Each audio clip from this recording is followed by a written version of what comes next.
Hi guys! Sasama namin kayo sa Ililikha Artist Village tour namin.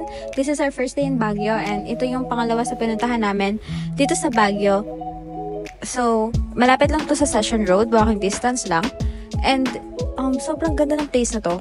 Kasi makikita nyo kung gaano ka-creative yung mga tao dito. Sobrang ang galing kasi mostly sa recycled materials lang yung ginamit nila sa pagtayo or paggawa ng build ng place na to.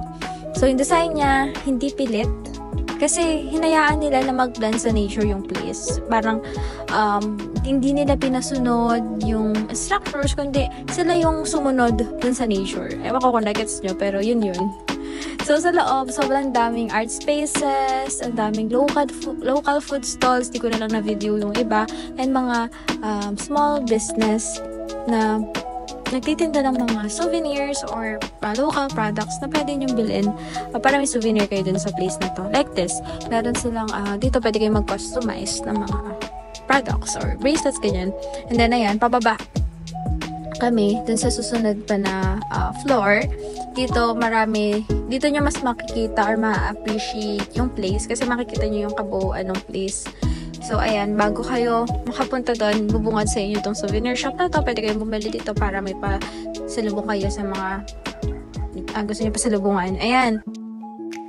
Ito yung sinasabi ko. Dito nyo makikita talaga yung pinaka-structure ng place. Ang galing, diba? For me, para siyang tree house.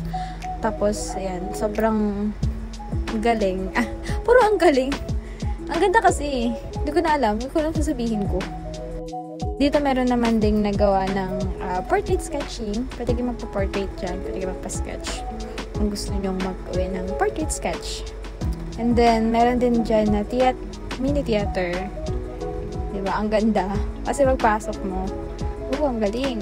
May ganito palang part or place dito sa lugar na to.